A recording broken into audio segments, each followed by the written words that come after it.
Abdoulaye Fall, chargé du projet au niveau de la SONES. Donc aujourd'hui nous sommes là pour vous faire part du projet en phase d'urgence qu'on est en train de faire entre Ndioksal et Saint-Louis. Donc aujourd'hui nous sommes confrontés à une lancinante question de pénurie d'eau sur Saint-Louis.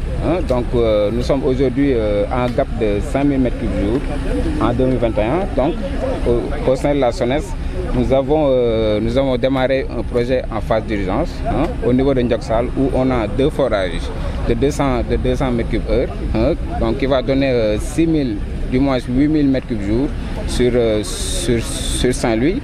Donc là, nous avons déjà fait la visite au niveau des forages. Donc aujourd'hui, nous sommes actuellement à un niveau d'avancement de 86% sur la pause, soit il nous reste 6 km 500 pour arriver au niveau du château d'eau de l'Ebar. Il faut voir que dans ce projet, nous avons 3 volets. Donc il y a le volet transfert d'eau, donc c'est une conduite en pêche des 400 qui quitte Ndioksal vers le château d'eau de l'Ebar. Mais aussi il y a un réseau de renforcement pour Pikine, où là-bas nous remarquons de grands problèmes d'adduction en eau. Donc du coup, tout l'eau qui va venir de Ndioksal sera transitée à partir du château d'eau de l'Ebar pour alimenter les châteaux d'eau, pour alimenter les populations de Pikine. Donc la troisième phase de ce projet concerne l'alimentation en eau de l'île de Bob Thior. Donc du coup, à partir de l'île de Saint-Louis, donc nous transitons 2 traversées au niveau des 2 ponts, à savoir le pont Masseck Ndiaye et le pont Moustapha Malick Gueye, pour poser une conduite dédiée qui partira à Bob Thior en passant par la traversée du fleuve qui part de Gokh Mbadj à Bob Thior. Au niveau de Bob Thior, nous prévoyons dans une première phase la mise en place de bornes fontaines, puis dans une seconde phase, ce sera les branchements sociaux. Et c'est quand ce projet de Bob Thior? C'est bientôt? C'est prévu dans le projet d'urgence. Au niveau de Bob Thior même, nous avons déjà posé les conduites. Donc il nous reste la pose en partie fluviale qui démarrera au plus tard le 15 juillet, Inch'Allah. Mais vous avez parlé de Bob Thior et de Pikine, mais il y a d'autres localités, d'autres quartiers également qui sont en pénurie d'eau, par exemple les quartiers de Sarnar, Djougop et tout ça. Il faut savoir que la station de Khor, l'eau dédiée pour Pikine, donc c'est cette eau qui sera transitée vers les autres localités de Saint-Louis. Donc ces 4000 m3 qui vont directement à Saint-Louis vont gérer Pikine, et ce qui était pour Pikine sera redistribué vers les autres localités de Saint-Louis.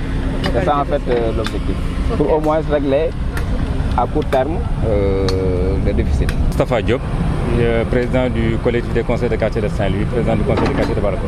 Je voudrais d'abord saluer l'initiative prise par la CNO et la SONES d'associer les populations dans cette mission de partage et de reconnaissance de l'avancement des travaux qui sont en train d'être faits à Ndioksal. Mais avant d'arriver à Ndioksal, on est passé également par Bango pour voir également l'avancée du chantier.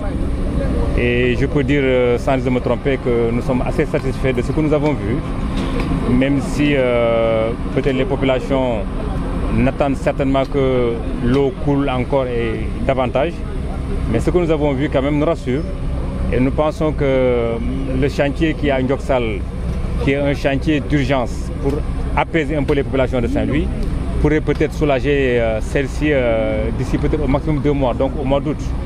Et en attendant que le grand chantier de Bango soit achevé, et ce chantier de Bango qui déjà draine 18 000 m3 d'eau, et il y a 15 000 m3 également prévus en rajout, je pense que tout ceci fait, et ne fera peut-être que soulager les populations que nous sommes. Il y a certains quartiers qui sont alimentés en citernes tous les jours. Tous les jours, il y a des citernes qui vont dans certains quartiers pour alimenter les populations. Il est évident maintenant que quand on a l'eau de robinet dans sa maison, ce n'est pas la même chose que quand on a une citerne qui nous ravitaille. Là, c'est un peu limité parce que tout le monde a besoin d'eau, tout le monde doit s'alimenter. Donc forcément, chez soi, on est libre de consommer comme on le veut. Donc là, je demande à toute la population quand même d'endurer un peu encore. Ce n'est pas encore loin, peut-être dans 2 mois maximum, le problème sera résolu.